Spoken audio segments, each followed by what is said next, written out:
Гласот на Америка на македонски. Преку една деценија вашиот прозорец кон САД. А сега, директно од студиото во Вашингтон. Добро вечер, ова е ТВ журналот Ньюс Флеш на Гласот на Америка на македонски. Во наредните 8 минути со вас ќе биде Јулија Велковска. А во оваа емисија продолжуваме со серијата прилози од конференцијата на Обединетата македонска диаспора, но најпрвен во интервју за Гласот на Америка, заменик државниот секретар Стајнберг наведува дека македонското раководство во преговорите за името треба да се фокусира на наградата, солидна иднина во НАТО и Европската унија. САД посакуваат се најдобро во процесот. Со задоволство би разменили идеи и ги охрабруваат обете страни да гледаат кон вистинската придобивка, коментираше за спорот со името американскиот заменик државен секретар Џејмс Стајнберг. Разбираме дека на премиерот Груевски му престои донесување на тешки одлуки, секогаш е тешко во ситуации како ова. Тешко е, кога знаете кој е вашиот прв избор, да се обидете да најдете начин за заедничка основа. Но мислам дека е важно македонското раководство да се фокусира на наградата, а тоа е солидна иднина во рамки на НАТО и Европската унија, што е примамливо. Во поширокото интервју за Евроазиската дивизија на Гласот на Америка, американскиот заменик државен секретар наведува и дека САД ќе направат се што е во нивна можност да го поддржат таквиот вид на храбри одлуки што премиерот и председателот Ѓорѓе Иванов треба да ги донесат за да се поеде напред. Стајнберг го поддржа посредникот на Обединетите нации Метју Нимиц, за кого оценува дека продолжува да игра важна улога. Тој смета и дека грчкиот премиер Јоргос Папандреу испратил позитивен сигнал со својата визија за целосна европска интеграција на Балканот до 2014, со што покажал дека навистина ја поддржува иднината на Македонија во Европската унија и НАТО. Американскиот председател Барак Обама на средба во Белата куќа со палестинскиот председател Махмуд Абас дискутира за блискоисточниот мировен процес. Абас бара од Обама да донесе смели одлуки за мир во регионот, а се очекува Обама да се обиде да ја смири напнатоста по инцидентот со конвојот бродови за појасот Газа. А Лос Анџелес понадмоќен од домаќинот Бостон во третиот надпревар од финалето на NBA со резултат од 91-84. Лейкерси сега водат со 2-1 во серијата најдобар од 7 надпревари, а следниот се игра в четврток во Бостон. Ако сакате да ве видат, треба да станете, кажа новинарот Христо Ивановски, примајќи ја наградата што деновиве му ја додели Обединетата македонска диаспора на собир во Торонто. За него и за архимандритот Никодим Царкњас, кој работи на признавање на Македонската православна црква во Грција, во продолжение. Прилогот го подготви Лилица Китановска.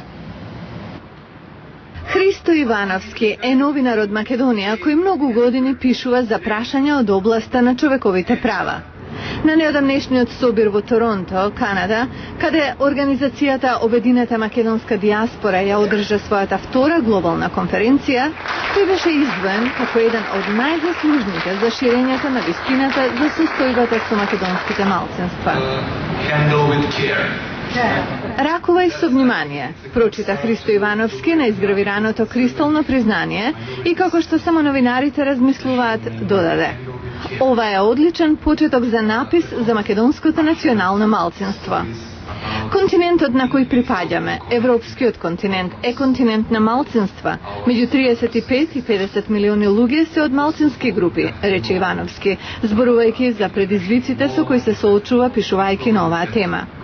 Некогаш одбирал да не пишува за одредени работи и состојби што со сигурност ги знаел, за да не наштети на каузата, вели, како на пример за работењето на тајни училишта за изучување на македонски јазик кои постојат во Грција. Приказната за човекови права е бесконачна, но мора да го креваме гласот, зашто во спротивно е како да не постоиме, рече тој. На архимандритот Никодим Царкњас, организацијата на македонската диаспора му отдаде признание за долгогодишна работа за верска слобода. Тој е државјанин и ракоположен член на православната црква во Грција, но откако се произнал за етнички македонец во 1991 бил симнат од местото во епархијата на Флорина и Лерин и преместен во Едеса и Воден. Тој е задоволен од сето тоа што оваа организација го прави, а од македонската влада бара поголемо застапување за правата на малцинствата. Вика, ние Финансиски знаеме Македонија не може да ни поможе и не сакаме помош, ама политичка подршка и духовна сакаме и ја бараме. Јужна Африка мина долг пат исполнет со предизвици пред да стане домаќин на светското фудбалско првенство. За 45 милионското население на земјата настанот представува огромна гордост и нашироко се смета за важен чекор во изградбата на земјата по децении на репресија и нееднаквост. The 2010 FIFA World Cup Пред 6 години изборот падна на Јужна Африка да биде домаќин на Мундијалот, првата африканска држава која добила ваква чест.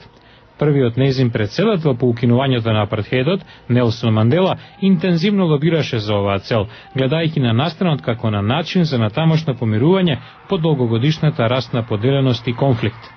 Јужна Африка се кандидираше и за домаќин во 2006-та, но загуби за само еден глас од Германија. Дени Джордан раководи со Националниот организационен комитет. Патот беше тежок. Прво да ги убедиме луѓето дека треба да не сметаат за сериозен кандидат. Потоа од Германија загубивме за само еден глас.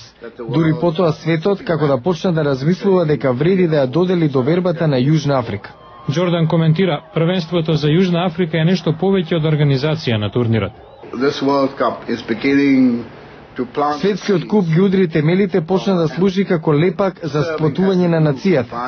Градењето на оваа нација и социјалната кохезија се важен резултат за нас. Првенството во наследство ќе остави нова инфраструктура, што само ќе заакне економската иднина на Јужна Африка. Но не сите се оптимисти дека првенството ќе се одрази поволно на нивниот бизнис.